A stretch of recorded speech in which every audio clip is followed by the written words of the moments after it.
Yeah, that's good.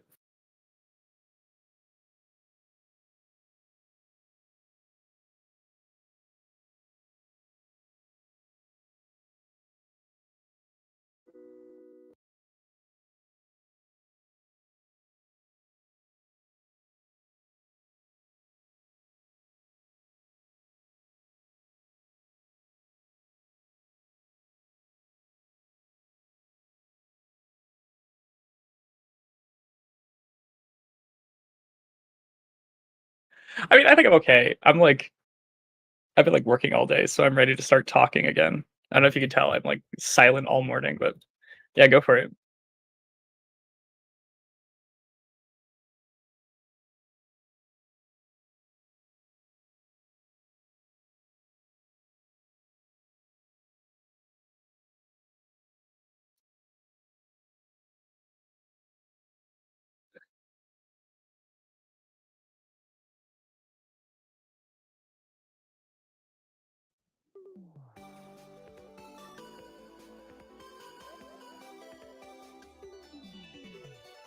The Indie Game Lunch Hour.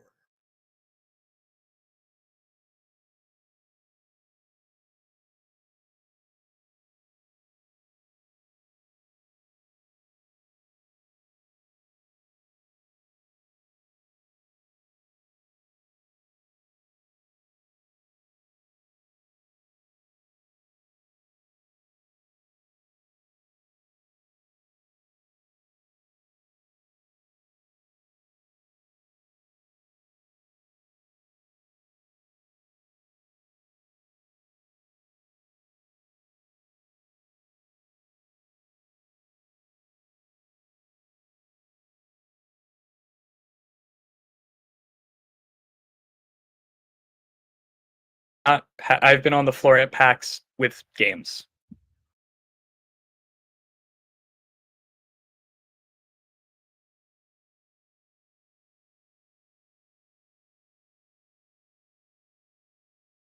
Protein shake. That's yeah, that's what it is. That's how it works. That's how we do it.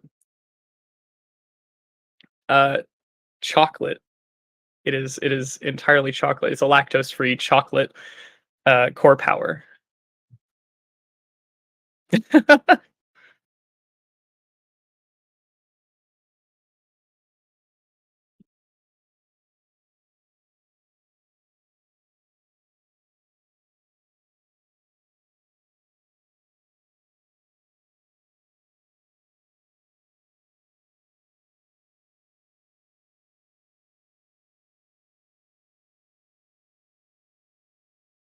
Yeah, I mean, so I think it was so this actually was a term coined by a GDC panel in 2023 about, like breaking into the industry as a unicorn, and being a unicorn is not like it's not that you are incredibly unique or there's only one of you, but it is that you can do everything, right? That you have a skill set which is very broad. And I was having this discussion with my friend Sam Eng, who's making Skate Story with Devolver, and we were just basically talking about what it's like to be a person in the industry who can do a lot of things, right? Because if you have a lot of specialties and you can do a lot of things, and that makes you not less desirable but less specialized, so you can advertise that sort of in a different way. Hmm. And the GDC talk itself, or the GDC panel itself, was just about how you can be a unicorn in a space in which that is not valued, right? Hmm. Even though generally as a game developer being a heavy generalist is incredibly important, right? So that's kind of what that is. A unicorn is basically just somebody who is not unique but is rare, who can do a lot of different things at a very Yeah. high quality. Nice, awesome. Yeah, we actually had Shaolin Shodan, who's the founder of Masala Games, come in and talk about something similar, where his concept was essentially um, being specialized into being a generalist, if that makes sense. Becoming That does make really good sense, at yeah. being a generalist, yeah, and being one of the best generalists, and therefore almost having your own niche being a generalist. So it sounds like it's sort of a similar concept, finding a way to not have to be so specific in what you specialize in, while still being an excellent and desirable candidate. Is that about right? Yeah, I mean, yeah, generally so. Yeah, I think there's a lot to be said about being a unicorn when it comes to being a game developer, Mhm. right? Like being a heavy generalist, I think is important because I've never been on a team where I'm only just doing one thing. But it kind of gets into this area where people start to say things like, "No, this is like my thing, and I'm doing this thing on this project. This is my space and my zone, right? Like, don't touch it. Don't be in this space." And that, to me, grants a lot of limitations, right? It makes it more difficult for people on those teams to prototype, and that pace is much, much slower. So Mhm. that's I think the first step. The first thing I think of when being a unicorn is just, if you want to do whatever you want in a project, or you want to work in different areas, or you want to expand your skill set that you already have, then being able to work alone on things, ironically, is a really, really like strong way to start that, if that makes sense. Okay. Yeah. I'm very intrigued by this. We're going to talk more about it because it goes contrary to a lot of the advice you do here.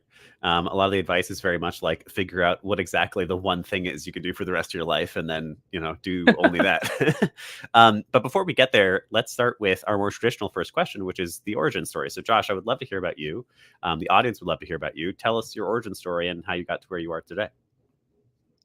Okay, so actually, it's not too long, but there's like a lot of parts to it. I think I always wanted to make video games, but I actually didn't know that you could be a person who makes video games until I was like in high school. Like, it took me a while to be like, oh, I could actually make that. Like, I always thought, I'd have to be the person who I don't know, draws the characters or 3D models the characters or like makes the music. I didn't think there was actually a game designer that you could be. That was a person who actually just sat around making games all day, right? And when I started, it was around when I was 15 or 16 years old, and I was just in the midst of high school, and that sort of propelled me into the space, because my high school actually had a game development course, which was crazy because we were a magnet school, and I guess they wanted to make the largest entertainment industry in the world available to high school students. So I took it, and the teacher was actually a business teacher, so she didn't actually know necessarily how to teach programming or design or whatever, and it was mostly an industry focused thing where we woke up and we like, it was early, it was at like 9 a.m. and then we would open up like Game Informer and IGN on the projector, and we'd go through like daily articles. But really what that class gave me more than anything is the time to like mess around and just kind of like do something weird and find out what happens. And I ended up getting a license for Game Maker from the school. I was Game Maker. Hell yeah. Like 1.8, like 1.4, when it was before they had the dark theme. OG you know what I'm game talking engine. about? Yeah.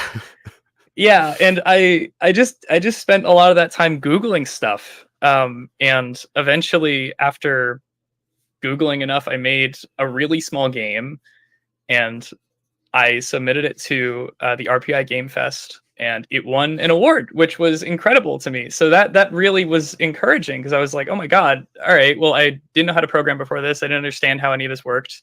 I didn't actually know how design worked. I didn't know what game feel was. I learned all these things, and I spent all this time in like 3-hour block every single day for like a year. And I made this really cool thing, and I was really proud of it. And then so that sort of pushed me into game creation as a whole, I think. But that experience alone, I think, was very fundamental in my trajectory to becoming a generalist, right? To becoming a unicorn.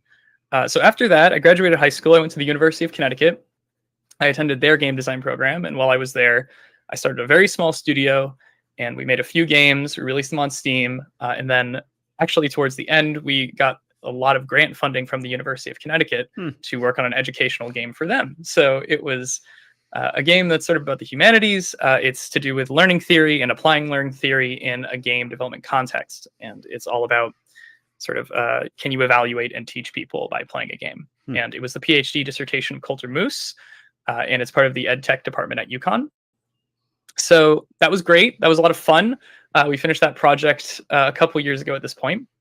And yeah, then after that, I graduated in the midst of the pandemic, and I was not entirely keen on trying to get a job at that point. And I had the opportunity to attend the NYU Game Center. So I did. I went for my MFA, and I spent 2 years there.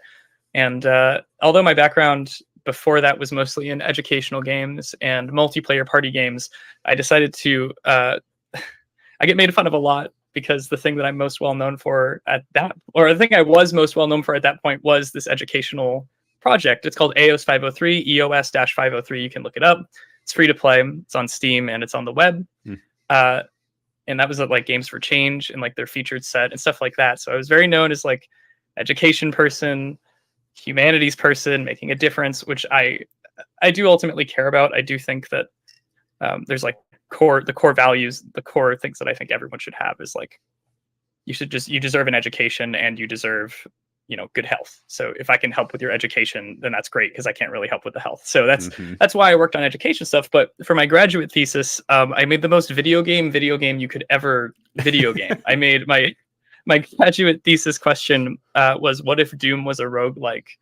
And I ended up making this really video game called Godwalker, where you're basically just like running around killing enemies and like jumping everywhere. I programmed this really sweet character controller that felt like a classic like Quake, you know what I mean? Very classic. I did a lot of studies. Yeah. And again, that was a really great experience. It was truly a gamer moment. I finished that, and I released that on itch. It had a pretty good amount of downloads. I submitted it to some awards, and it actually won a few awards. It's presented at a few different places. But yeah, I think honestly, while I was in graduate school, the thing that I tried the most was to make different stuff, right? Like I always wanted to make a first-person shooter. I love games like that. I loved the Halo series. I loved all of the Doom games, both old and new. And so I just kind of was like, sure, let's just do this. Let's just mess around. Let's see what happens, because that's worked for me in the past. But I also made quite a few different games that I hadn't really delved into before, right? Like narrative-focused puzzle games and adventure games. And I made a musical puzzle game, which I released for free on Steam. And that was part of, an entire course dedicated to that. And if there's anything that I walked away from the NYU Game Center with, it was an extensive amount of prototypes that felt really cool and represented me as a designer. And that ultimately is what my thesis is, right? Like that is the video game that is there is a thing that I made, and it came from my hands and my brain, right? Just feels cool to be able to have that thing that represents it. So that was, let's see, I graduated in 2023. So it's been roughly a year since then, and I've been doing a bunch of different stuff. NYU asked me to come back and teach, so I taught an intro to game development course. And I'm trying to think. And then Pratt also asked me, and they have me teaching their collaboration studio, which is sort of their capstone project. And yeah, I'm also working at Wirescribe Games. We're making Unwound, which was featured at PAX Rising, which is really exciting.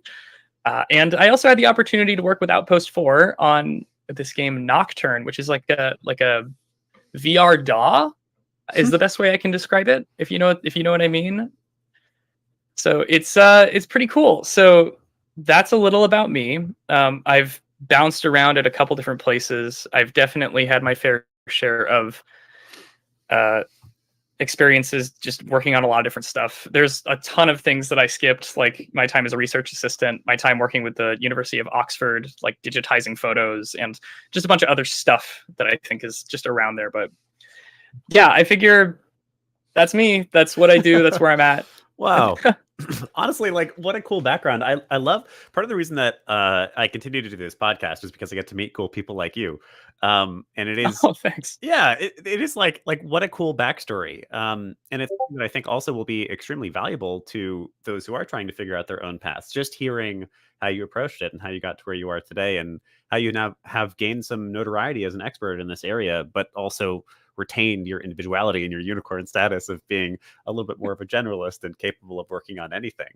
I love, I love a lot of what I love a lot of this story. So part of what I want to call out for everybody, I think, is largely that you made things happen on your own. Like the vast majority of the story you just told of a successful career in games, a financially supportive career in games, you've made enough money to survive, is you just kind of doing your thing.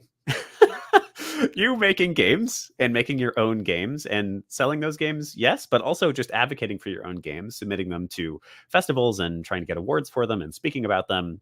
And then also sort of alongside that, remaining somewhat flexible in what opportunities you take. Teaching at different institutions is something that probably people aren't really getting offered, but also probably is not on anyone's radar. Like nobody is like, yeah, I want to go teach at a university, or very few people are, about game development, because for some people that may not feel like they're doing what they want to do, which is make games. So I love that you've paved your own path, and then also you've been somewhat flexible and sort of followed the opportunities that life has given you.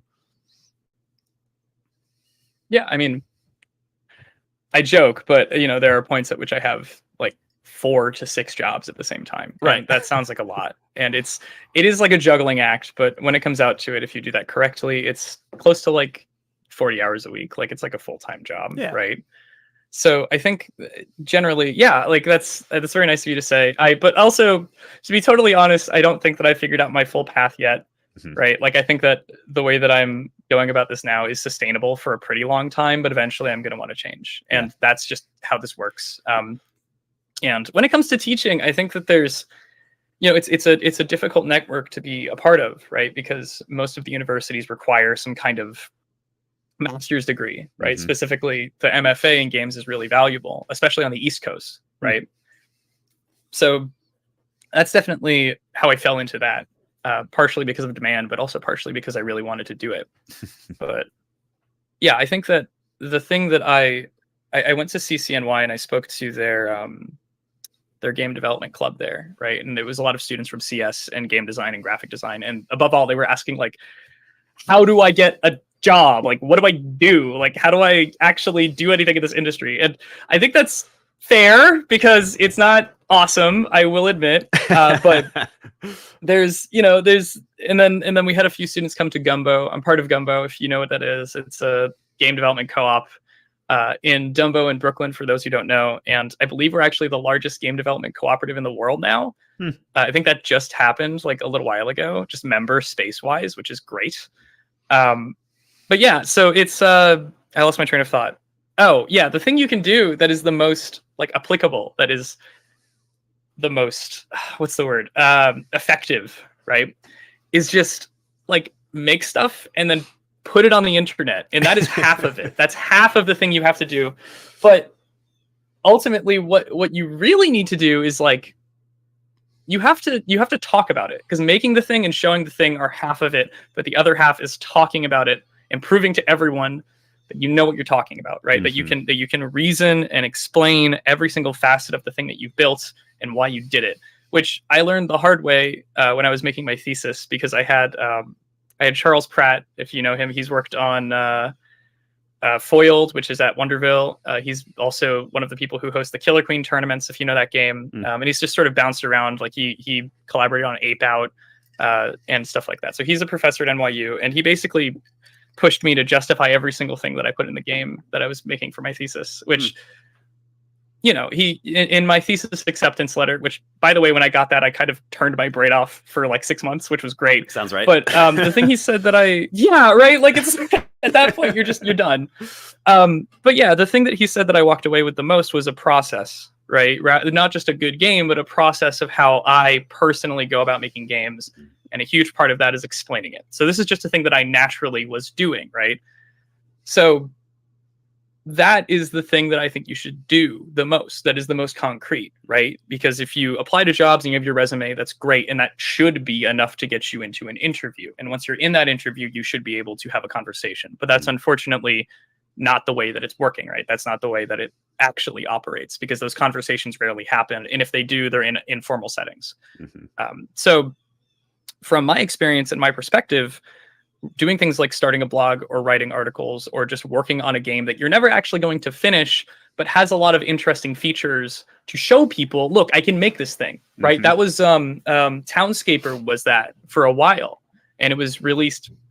It's cool, but it's a tool, right? It's not a huge game. You can play it for hours, but there's not content or objectives. It's really neat and it's really cool. But more than that, it proves that the designer and developer understands how to use wave function collapse in a way that is meaningful and really interesting, right?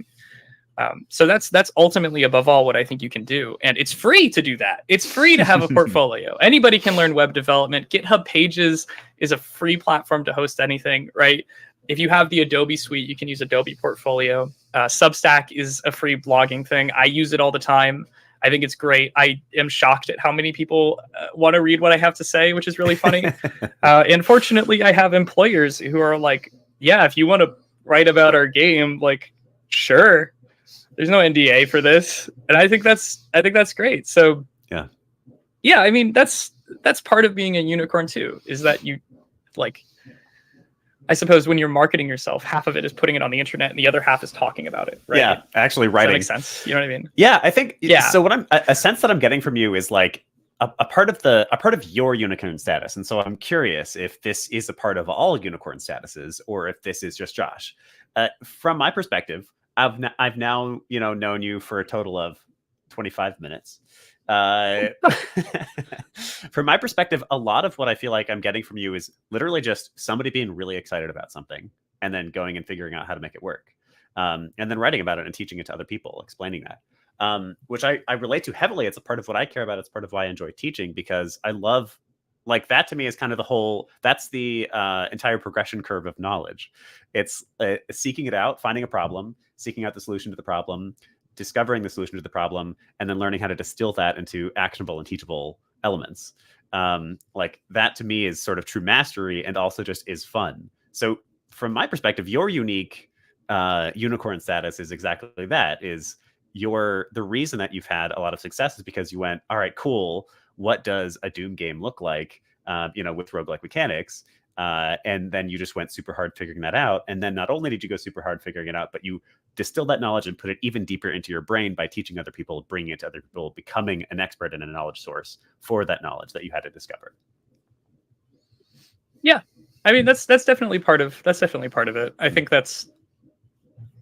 I guess that's part of unicornism. I don't know if that's the ism. We can coin it right now. Unicornism. Yeah, unicornism. I don't know. I think there's I saw somebody in the chat mention communication. I'm not reading it because I'll get distracted, but I did see the word communication pop up, and that above all has been one thing that is incredibly important. I think, generally speaking, the strongest thing I can leverage as a unicorn is the fact that I can talk to anybody about the project. Like, whether that's a stakeholder who doesn't properly understand what's going on, or that's a 3D artist who I have to say, like, this is what I need from you, and this is the format, and this is how the UV map should be set up, and and all that stuff. Like, that level of communication that you get just from knowing how everything works, whether it's a high level or low level kind of understanding, that's kind of where it lies, right? That's the ultimate ability, because the biggest thing that plagues this industry in any context is trying to explain something to someone who doesn't understand. And whether that's popular media, in the 90s, we saw the craze of, video games are turning everyone evil. And then even now, the major problems come from people who don't understand how to make video games, being the people with the money. So there's this network of communication that is otherwise being quickly severed as people more or less understand what they're talking about. And this idea of being a unicorn, it's not exclusively like you should know how all this works, right? You should speak all this language. I think more exclusively it is, you can do things, you can do them well, and you can show people how they work and talk about them extensively. And if you can do all of those things, I think you encompass a unicorn. And that, I think, is the difference between a unicorn and a generalist. I think a generalist you can be like, go program that, or like go model that, or go make that music, and like, that's great. That's exactly what a generalist should be doing. But I think your comment about the passion and the drive is what separates that from a unicorn, right? I'm not just looking to like work on a thing. I'm looking to make something that I'm incredibly driven about. Yeah. It's also why all of my resources are free, right? Like, my blog is free. I'm not going to make people pay to read those resources. I write syllabi for other programs and institutions for free. I went to CCNY for free. I go to Waffle Games for free. Like, I'm not trying to get paid for this. I think that knowledge should be accessible to everybody. It's a common need. So that's super. Go ahead. I think I'm picking it up. It's something maybe like the difference between, like, there's the age old motivational quotes about like a leader versus a manager. Like, there's something to be said for the pursuit of knowledge for the sake of knowledge, and the pursuit of knowledge. Something was said, maybe this, expanding the zeitgeist of what game development actually is, and what game design actually is, and what games education in this case actually is, rather than just following the zeitgeist. It is you saying, I want to expand and see what else there is, and then distill that information for other people, versus I'm going to learn from other people and use that information.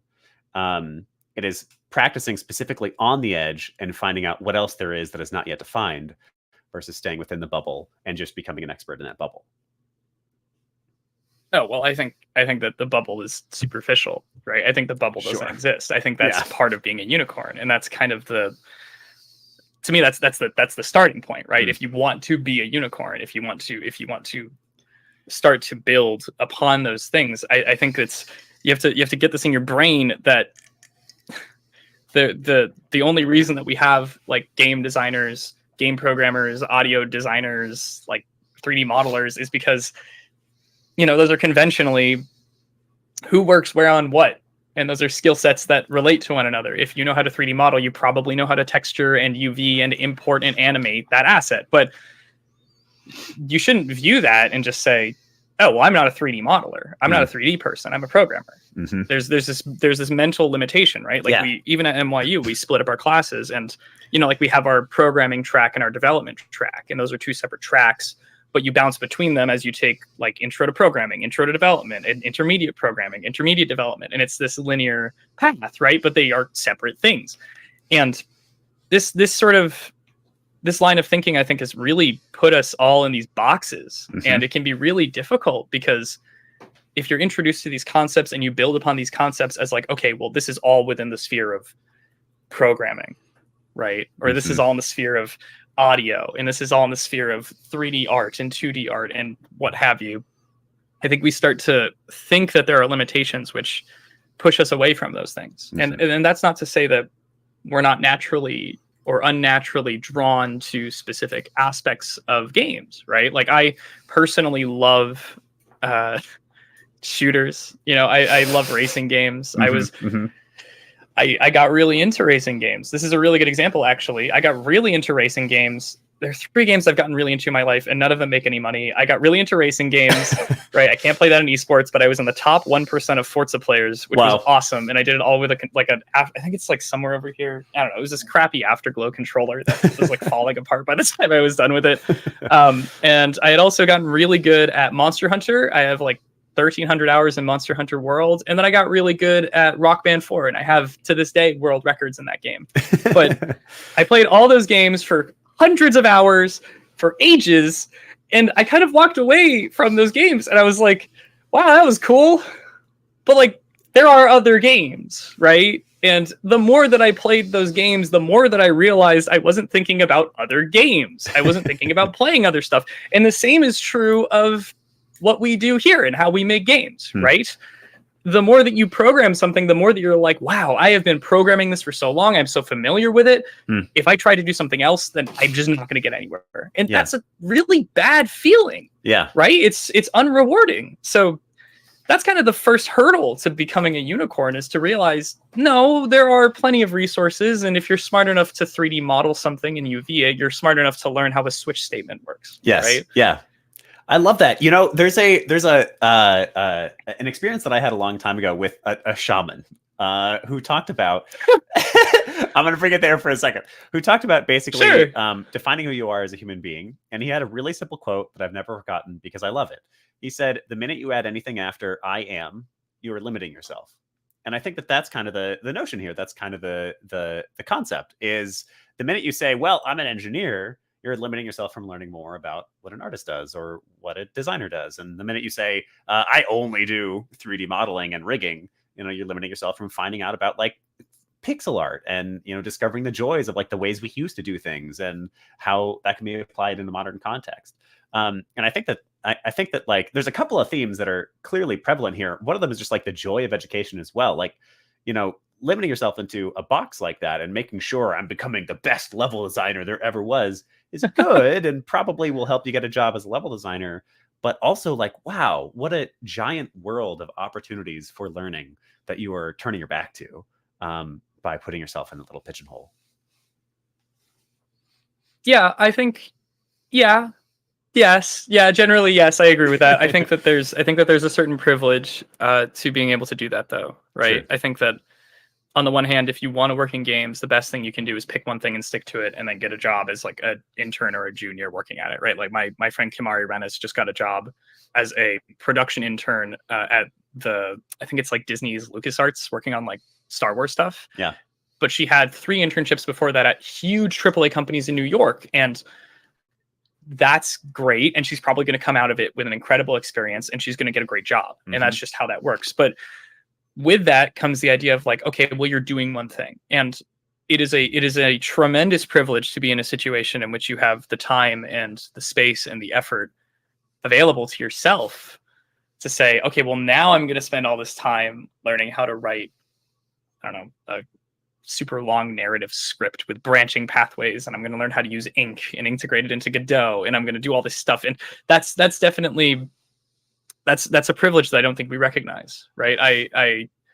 I try my best to, like, I don't own a TV. I don't watch TV. I play games because I enjoy them and I get a lot out of them, but I don't like using my time to not do stuff. And I think that's because I recognize the privilege of being able to, like, I have a GDC Vault Access subscription, and I try to watch like 2 to 3 talks a week if I can, but it's hard, right? Like having an hour a day free is not something I have anymore. So yeah, there is definitely a privilege that I recognize with being able to live a life of learning and education and of unicornism. Sure. Yeah. That's a way to put it. And you know, it's rough because I've definitely had to forego the luxuries of, you know, a big AAA job. Like they do pay turn good, down don't publishers for they do, they really do. And there's security in that, and there's longevity in that. And that goes against the conventional unicornism that I think exists within this space, right? Larry would like to propose unicorntarianism, which I think is great too. Unicorntarianism. Yeah, it's really fascinating. Okay, so I've got one more question for you, and then I'm gonna turn you over to the audience because we've got some great questions from the audience now. Okay, here's my question. Let's get like sort of pragmatic or practical. You're an educator. You know the value of distilling large, non-discrete ideas into discrete points. What are your top 3 or whatever, your 101 tips for becoming a unicorn? What is unicorntarianism 101 for us? Unicorntarianism 101. Yeah. First things first. I'm the realist. I think you need to, as we said, you just have to get rid of those boundaries in your mind. That's the first thing you have to do, is that you have to look at the things that you are making and not say, I am just programming this, or I'm just designing this, right? That's the first step. And that's hard. And to be honest, I don't think I'll ever be able to do that, right? This is an academic theoretical scale of like totally in one track and totally not in any one specific track, because there's no person who just does one thing and there's nobody who doesn't do one thing, right? There's never going to be on the ends of that spectrum. But when you really think about it, you're trying to push yourself away from that. And that is the goal, right? That is the first step. And that's an ongoing process of recognizing, like, oh, I've been thinking about this entire system with my production hat on instead of my designer hat on, or my blue sky thinking hat. And it's actually really funny because part of my thesis is sort of a it's like how do I describe this? You know what a retrospective is in production? Yeah. Right. Okay. So like for those who don't know, a retrospective is when you gather the whole team together and everybody sort of talks about what is working, what's not working, and what they want to do. Mm-hmm. And they put those stickies on a board, or they write anonymously. And then from there, you move forward with your next sprint. Mm-hmm. So I wrote about introspective production as part of my thesis, which is where you sit down and you consider a problem very specifically with like your designer hat. Like, as a designer, what are my thoughts on this? What do I want? Right? As a 3D artist, how is this going to affect the game? Right? As an audio person, like, so, you know, while I absolutely think that you should try and remove those boundaries, I also think that you should think, okay, well, maybe I'm within those boundaries and maybe I'm like interdisciplinary, but I'm going to have thoughts depending on what area I'm focusing on. So that's the first thing. That's number one. Number two, are these in order of priority? Are these important? Like, is it like which one is more? It's just in general. Which you give them to me. Okay. The second one I think is just to really start making things. And I say really start making things, because if you start making things, you might not finish. Mhm. And really making things is much more difficult than making things. Mhm. Making things is like, okay, well, I'll program this and I'll design this area and I'll light this area and I'll render this area and then I'll make the music and then I'll do all this. But really making things is like, okay, well, I have this level, I have this character controller, and I have this environment, and that's the thing. It's done. The game is done. I really made this game, and now I'm going to put it on the internet and I'm going to talk about it. Right? You really have to make it. You can't. If it's sitting on your desktop and it's just there and you've made it, you have made it. That's going to teach you a lot of stuff. But really making it and practically applying it to your career is only going to happen once it goes live, once it's on the internet, right? Once you're showing people it. So that's my second thing, is to really make things.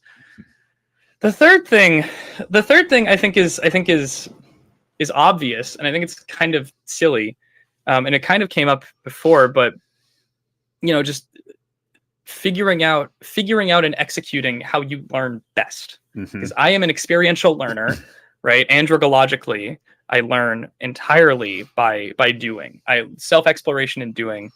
I learned the majority of Unity by reading the documentation, right? I learned Godot by reading the documentation. I didn't use tutorials because that just wasn't my style. I wanted to try things and run into walls and overcome those walls on my own by understanding how that system worked. But if you're the opposite, if you're more pedagogical, then you should be using tutorials and you should be going to classes and you should be doing that sort of, like, that's a much different style. So I think that's the biggest thing that you can start doing, especially in your free time. If you have free time and you want to learn how a thing works, put on a GDC talk, right? Like read a book about game design, check out articles. Level designers for tons of games love to talk about their level designs from a couple years ago. There's a ton of, like, The Last of Us 1 talks about, like, level design and how they work and how all the systems are. It's really cool, and it's all up there. And there are varying degrees of this, of course. Like, you don't have to be at maximum learning efficiency all the time. Some days you're really going to want to, perform every exercise in Tracy Fullerton's game design workshop, right? But other days you're going to say, all right, well, I'm exhausted, so I'm just going to put on Triple Click, or I'm going to listen to, like, a designer at like a GDC talk about their artwork or something like that. And as long as you are progressing and continuously doing that, I think that as long as you make that knowledge available to yourself, you'll find that over time, those walls you'll suddenly say, oh, well, I understand, like, technical audio design and I understand level design. So now I'm going to put these things together and I'm going to make something that I think is really cool. And that's the core of all of this, right? Is that you just want to make stuff that's really cool. You want to, what are the three things? I'm trying to combine them into one big, like, we've got remove the boundaries, really start making things and figure out how you learn. Yeah, I guess like if you just say them in one sentence like that, it makes sense too, right? Like I was trying to think about like a clever way to combine them all into one overarching rule, but that's pointless. I mean, I think in many ways it is pursuit of knowledge.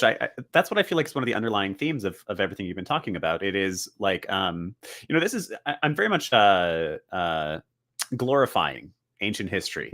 Ancient history is problematic in like a lot of different ways, but the ancient Grecian, university, where university came from, where that term was even invented, was very much like, this is a place where we're coming together deliberately for the seeking and sharing of knowledge. Like, that's what this is, because knowledge is not shared or given as freely as it should be. And so let's start doing that. It is the pursuit. It is knowledge on a pedestal. It is knowledge above all else. And I feel like that's a lot of what you're talking about here. I love these as 3 tips. I love, by the way, the introspective versus retrospective, like doing a retrospective on your own and acting as each department in series to like look at what you've been working on and trying to come up with lessons for yourself. I love that. Removing the boundaries, yes, all day. I like really start making things. One of my big things that I tout all the time is like actually finish games. All your practice projects are fantastic, but it doesn't take that much more to get it to releasable. Just stop adding features. And then figuring out how you learn is great too, especially as an educator. Sometimes, there simply is no one size fits all solution for people. And so if something isn't working for you, stop slamming your head into the wall. I personally throughout school felt like, still to this day, feel like a loser for not reading enough. But it just doesn't work for me. It's just not for me. Textbooks, not my thing. I just make things. And that's okay. And accept that and lean into it. All right. I've taken enough of your time. I love this conversation. You're a really good speaker. I can tell you've done a lot of public speaking, and there's a lot of knowledge being shared. But I want to make sure we've got some time for some questions from the community. So I'm going to start with a question from LinkedIn, actually, because I think it's a good, solid, just practical question to begin with. So the question is from Jesse, and Jesse asks, what kind of game studios typically hire true generalists? Most of what I see, even for indies, are still highly specialized roles. They hire them in secret. I'm going to keep the answers short so that we move forward. But yeah, it's happening all the time. It's happening in secret. Yeah. Right. Every single job that I've worked that has been a specific position has also seen me doing something else. Right. I have friends who work at Computer Lunch and work on Cell to Singularity, and they talk about how they have all their hands in all their different baskets, and everybody is constantly talking to one another and working with one another. And that's part of it, right? Is sometimes being a unicorn, like practically being a unicorn, is not great. It's not good for your wallet. Yeah. It's much more for your own self-fulfillment and your mental health, right? If you love learning and you love exploring, that's absolutely part of it. But companies will look for a specific kind of person and then move to like, okay, well, now you're here and you know how to program, but you also know how to make music. So like, what if you also kind of did that also as well for us a little bit, right? And that happens all the time, right? That's just how it works, and that's sort of, so there is no practical way to market yourself as a generalist, but there is a practical way to say, I have worked at these positions. I've done these specific things. I am a qualified project manager. I'm a qualified developer. Here's a bunch of examples for that. And marketing yourself to get jobs in those spaces is the first step. And then a lot of it comes down to the interviews and talking to people and understanding what they need and what you'd be doing. And if you're okay with that, right? So I don't know, does that answer the question? I suppose there's not really a great way to get hired as a generalist. You can do general applications, which were much more popular in like 2016 and 2018. But those have since subsided. Yeah, I have found basically the same to be true. There's few general roles out there. Well, it depends on what you're doing. They're not necessarily labeled as generalist, I feel like, but depending on the discipline, there's definitely generalist roles. So like there's tons of just game designer roles, for instance, which like I tend to consider myself a generalist in the field of game design. And so you'll find a couple like that. They still are often at least split by discipline. So, there isn't going to be a generalist role that is expecting you to be both a 3D artist and an engineer and a game designer. That is pretty uncommon. And the only times that generally happens is if you start your stuff yourself or join a very small studio with like a buddy. Well, there's also, like technical artist is not a position that existed like 5 years ago. Yeah. Right. Like a technical artist is like game development is all interdisciplinary, right? Like technical artist is a person who's both a programmer and an artist. And that's the generalist. This is like these boundaries being taken apart. It's like being pushed together. You know what I mean? So that's, yeah. I think that's the case. And I think it's funny, the concept of like they hire them in secret, because it is kind of true. When you are when you're already in the door, you'll wind up doing random crap. I at my own role right now, I'm a game designer, but I wound up spending the past couple of weeks, like almost 2 months of work, just making YouTube videos because like, I volunteered for it and they liked the content I was making. So I do think, one foot in the door with a bit more specific role is maybe the most practical way to break in, but there are generalist roles out there. So, don't give up hope on them. All right. Next, I'm going to ask a question for Brian here, if I can quickly find it. All right. The question is, oh, I lost it again. Hold on. Crap. We've got a very active chat today, which makes it really hard to keep track of all the questions. Yeah, I have like, I closed it and then it said like 78 messages, and then I opened it and I was like, oh my goodness. Yeah, it's going hard, which is great. All right, here's the question then this from is Brian. crazy. Yeah. If you have several things you were interested in, how do you go about beginning, practicing, or nurturing these skills? I always felt intimidated because I feel like I'm kind of average on all my stacks, and I wasn't sure where to focus. Well, if you truly are like a 10 out of 20 on your character sheet and everything, that's a really good character to start with. Like the majority of people do not start with that. So Right. I think first of all, you should recognize like if you genuinely are like, okay, well, I understand, I can 3D model something well and I can texture it Mhm. and then I can, I suppose, what's like, I don't know, like you can basically do everything that the game needs. You can animate it and rig it and everything. Mhm. That's a really good place to start because the majority of people are like a 10 in one area when they start and then like a 1 to 5 in every other area. So recognize that first and then just say like, okay, I have this creative idea. I have this North Star. I have this very specific thing that I want to make, right? I have a VR pod racing game that has motion controls and it takes place on the surface of Mars, right? That's a lot of really specific things. Where do you start? Plan that out, think about what skills you'll need, and then from there, just begin to understand stylistically and aesthetically the things that you want. And that's ultimately the answer to your question, is that rather than generally saying, okay, we'll just put experience points into this one thing, you ultimately have to say, I want to make this thing that is incredibly specific and incredibly unique. How do I do that? And by challenging yourself not to just Google things and by making things that you ultimately can't just Google, you will find that you will begin learning, right? It is very easy to say, let me Google everything that I want to make in my game. Let me make a texture about this thing or a renderer for this, whatever, and like doing that and rather than just jumping in the deep end. And the more specialized things you make, the harder it's going to be to like find pre-made resources. Yeah. So I hope that answers the question. That's how I went about it. Yeah. Yes. Yes, correct. I think, there's something to be said just for a lot of like the theme of the show today has been about like passion and just following the passion almost. And that's how I feel like I would answer that question. And it's part of how it sounded like you answered that question, which is maybe if there's a lot of things you're interested in doing, maybe that's a difficult answer to hear. But I think, I don't know. I got told at some point, follow the passion whenever it hits. I was specifically being told if I'm awake at 3 a.m. and feel like building games, I should just build games.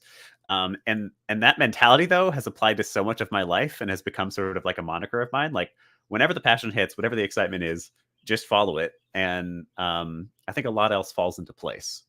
Well, somebody also told me that if you're working on a game and suddenly that passion is just gone, right, then that means that at one point you made a mistake because you were so excited about this thing, right? If you're starting to think about working on other projects and you're like, well, I worked on this for a while and it's fine. It's like, well, either you're done with that game mentally and you're ready to get rid of it and you're ready to move on, or something went wrong, right? The talk I gave on the floor at GDC was about how my thesis was 14 games before it was what it is, right? And you can play all of them. They're all available, right, for free. Some of them are not that fun. Some of them are really weird and hard to play. But, ultimately, that's kind of what that's kind of what you're saying, right? Is to run into walls and follow that passion despite where it may lead you. I love that. Absolutely, yes. What a good... that's a new one for me. I'm going to start talking about that on future episodes of this show. If you're no longer enjoying the game, something's gone wrong in your development process. I think I recently proposed the concept of using Ikigai to choose what game you build. Where where each of the tenets of the Ikigai is one tenet of what type of game you might make. It needs to be a game that people will pay for. It needs to be a game that people really want. It needs to be a game that you personally really love. And I think that there's truth to the reality of the development process changing how you feel about stuff. And, eventually you might lose that passion. But I've never just been like, maybe I made a mistake and there's a way for me to back up and find that passion again. Like, that's pretty interesting. Well, I also think that when we talk about like, if I'm understanding you correctly, that with the Ikigai, I think I'm just taking a step back. It depends on your goal, right? Like Ikigai is very focused on being a member of a society and being part of a community and doing things together and working, and like that, right? Sometimes you don't make games for other people. I've made games for myself. I've made art that I will never show to another person. I've made music that makes me cry because it means something to me, right? That doesn't fit into this like constructivism of ikigai, which is fine if you want to be part of a society. And I think this is a more philosophical chat about what it means to be a person in society. But when we're making games, sometimes you just gotta like go. You know what I mean? Sometimes you just gotta make a weird thing, if that makes sense. Yeah, I think it does make sense. I think there's a like inflection point though, where at some point, at least for me, at some point I needed to start focusing on viable games, which is a similar thing to adding anything after I am, where suddenly you're restricting the kinds of things you can build, or at least you're supposed to be building.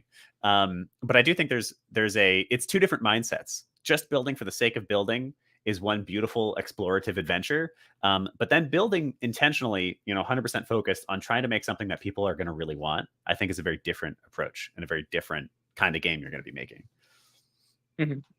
Also, if you want to go, if you have the time, I'm willing to like talk a little bit longer as well, if we need to answer questions. Yeah. Yes, we do have one thing to do first. Very important. It is time for the question of the day. And that is where we reiterate one of the most important things that Josh taught us in order to learn them better. All right, here's the question. First person to type it in chat gets 3 House Cup points. What are the 3 main points of Unitarianism?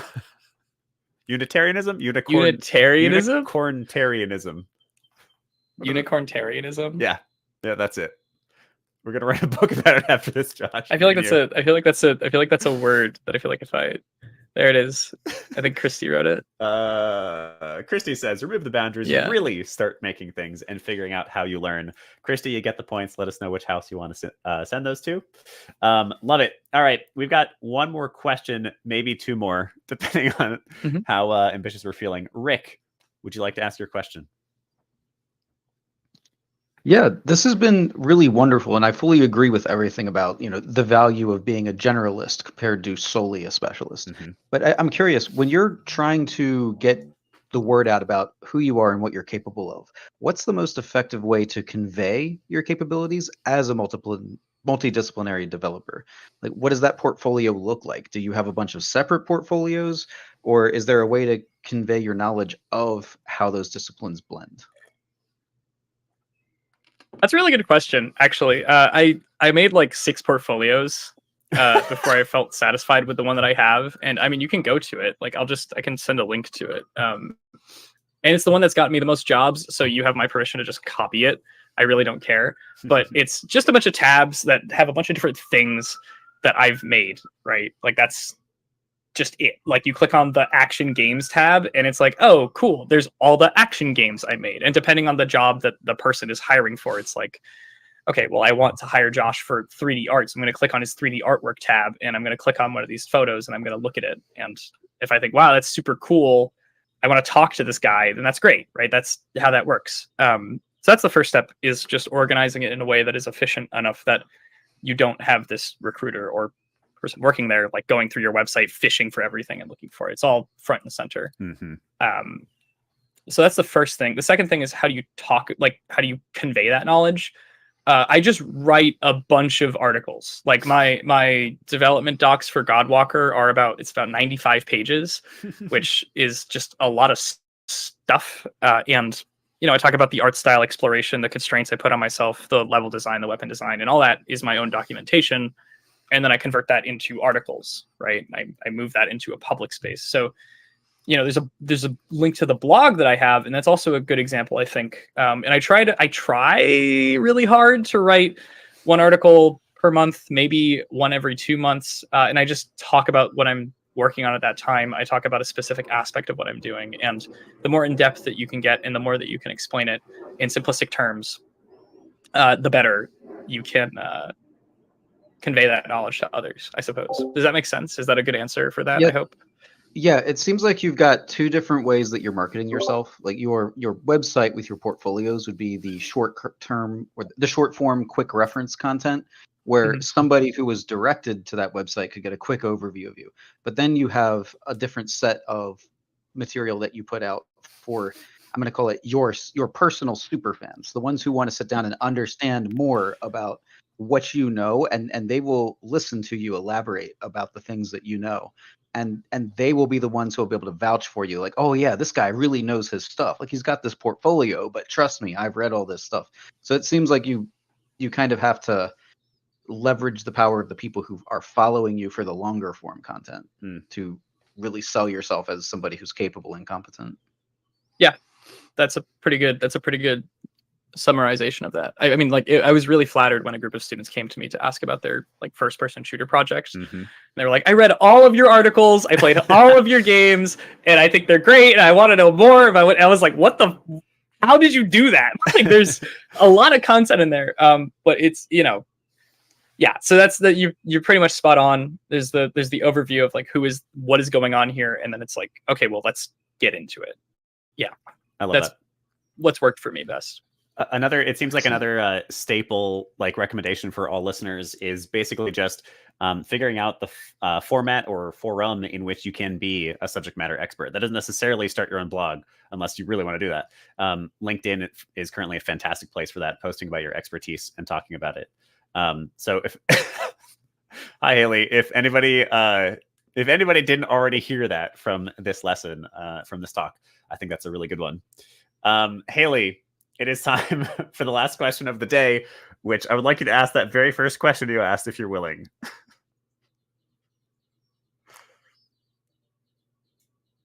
We cannot hear you.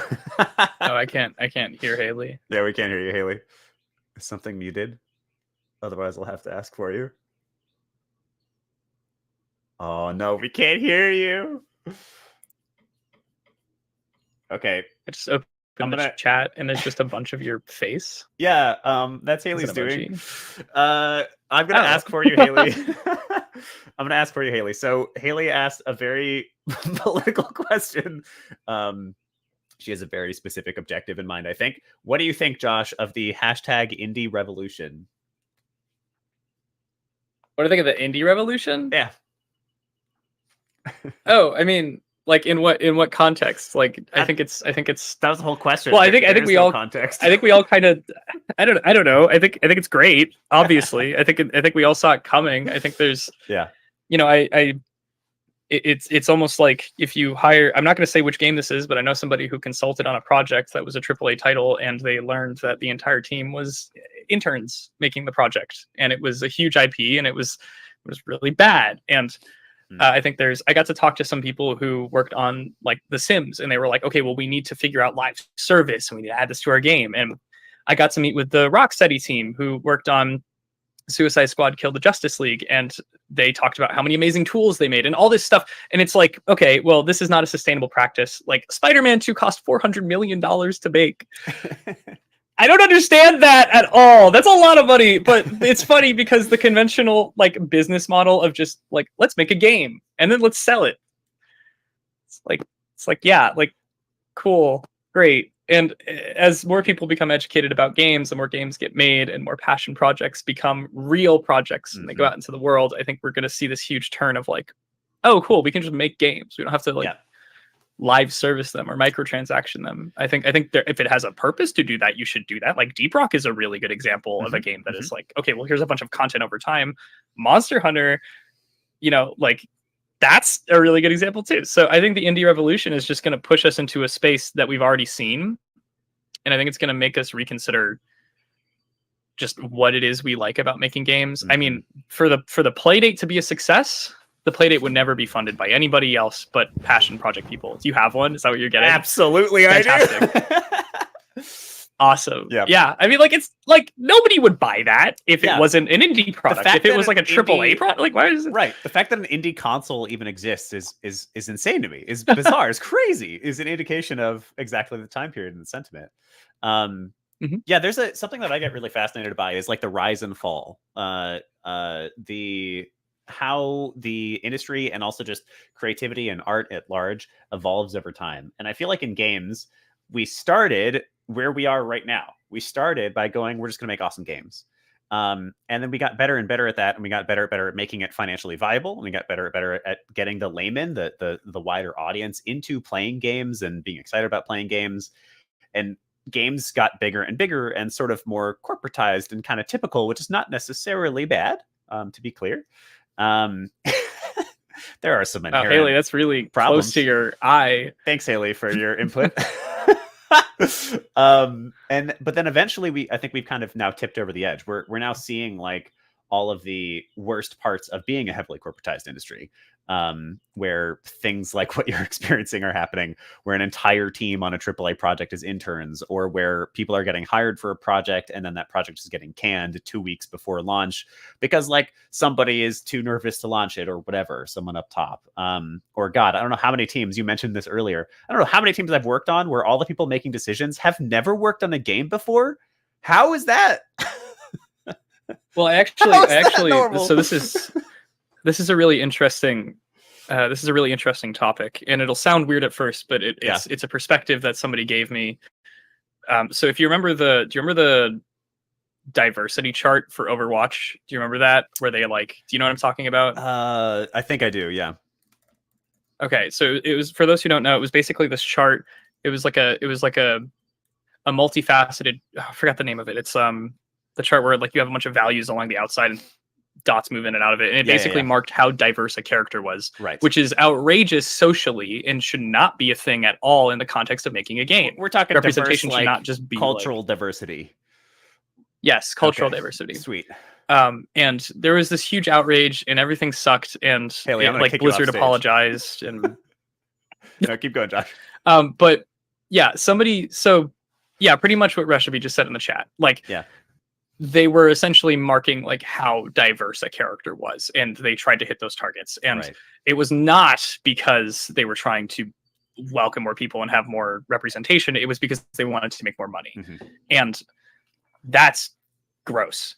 Yeah. The thing that it was not, I don't know if they were somebody who worked on it, I can't remember, but they made the point that the creation of this chart allowed for team members of different backgrounds to prove to the people making decisions that by representing other people of different nationalities and of different ethnicities, you could make more money. And by framing it that way, they were able to incorporate and represent more people. So whether that's good or bad, I think it's bad that has to happen, but I do think that it is a useful tool, right? For as dystopian as it is, they were able to make more characters from different backgrounds, right? That's important.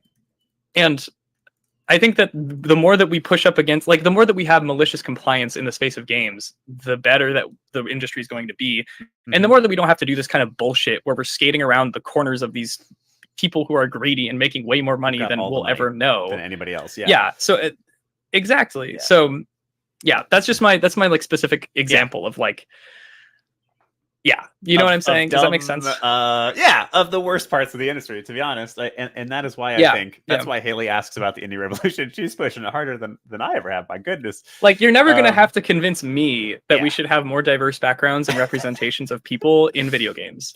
You're never going to, like, it's...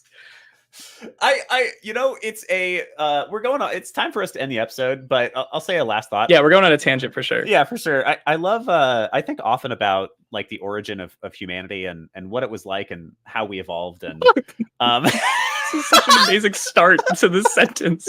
I'm not think about the origin of humanity. I promise. Okay, I trust you.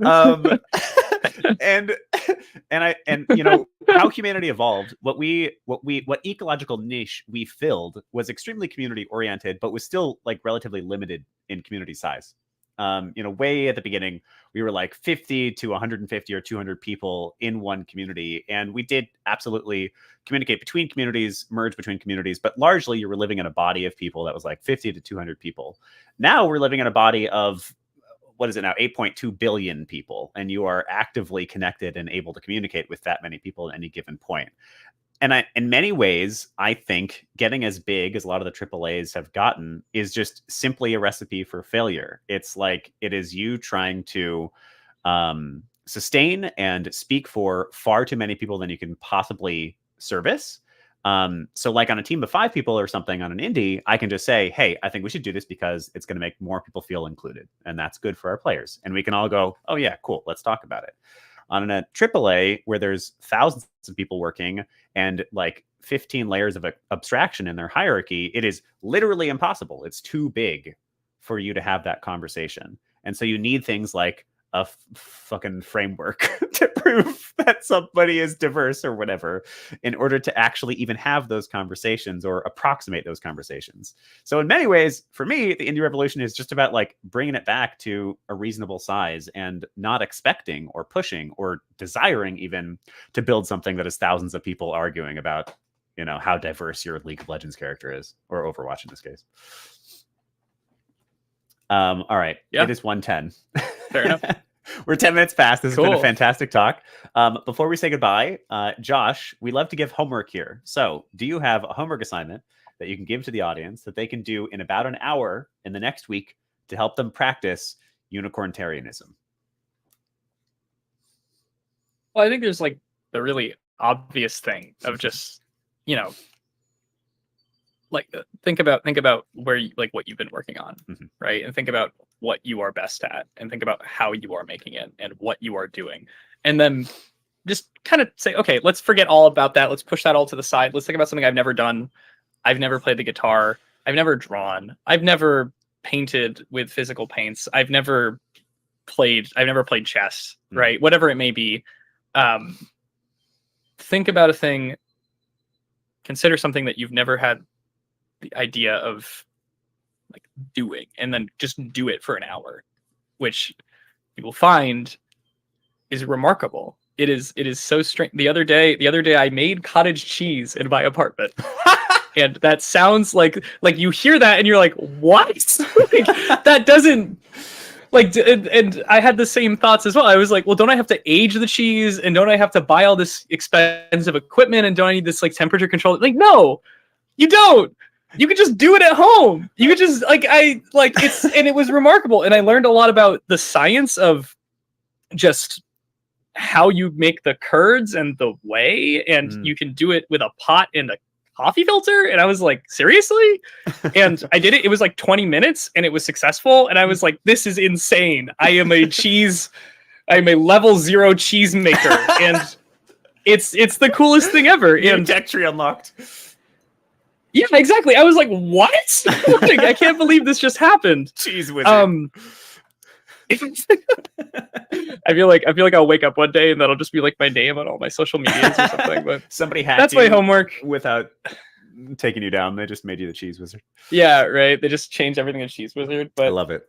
Yeah, that's my that's my thing for y'all. Awesome. That's my thing for y'all, whether or not it's to do with games. Yeah, I love that. All right, so your homework then, audience, if you're listening, do this. We want you to do it. Find a skill. If you can't think of one, maybe cheese. Find a skill that you have not yet practiced, or create something that you have not yet created before, and do it for at least an hour. Then tell us about it. Come up on LinkedIn and tag us at the Indie Game Academy, or here, Josh Hirschfield, and let us know what your experience is like. Maybe attach a picture of your cheese curds. I love that so much. There's a wonderful book called The Art of Learning by Josh Waitzkin, I think is his name. Where he talks about exactly that. He is both a Tai Chi push hands champion, which is this sort of weird martial art, and also a chess grandmaster. And he talks about how like he'll be playing chess and he'll have an epiphany about how to punch somebody better or whatever. You know, continue to learn more and apply your learnings to many different disciplines. All right, it's time to sign off. Josh, do you have any last words of wisdom or anything you'd like to plug here at the end? Yeah, a few things. You can find my blog. You can find my website. I posted it in here. It's just joshhirschfield.com. And then there's blog.joshhirschfield.com. I don't have social media. I got off of it because it was destroying my brain. But if you wanted to friend me here on Discord, my Discord name is Josh. It's my username. You can send a friend request to Josh and I'll get it, which is such a cool thing that I get to say because it's my name. Yeah, I mean, if you have any questions, feel free to reach out. I'm on LinkedIn as well. You can find me there. And if you spot me at Gumbo, you spot me on the street, you have my permission to just like point at me like this, and I will know what's going on because I'm like, I told you to do this. But that's like my favorite thing to do in public to my friends. Nice. I'd like to say thanks to you, Willem, for hosting. I'd like to say thanks to Jess, Hamna, and the entire IGA team. I think I get confused with like IGDA. Drop the it's a D. very similar acronym. Y'all are great.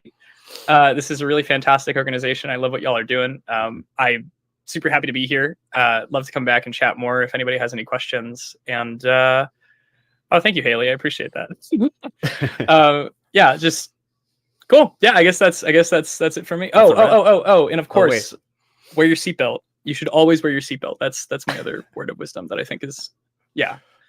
And use your turn There you go. signals. That's I love it it. for me. Fantastic. All Oh, right. you should absolutely use your turn signals. Come on. I don't understand people who don't.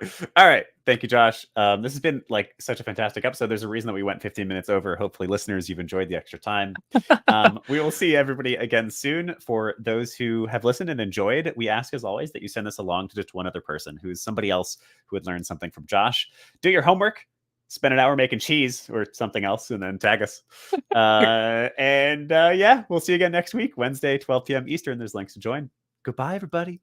Thank you. Oh, I guess I'm supposed to just leave.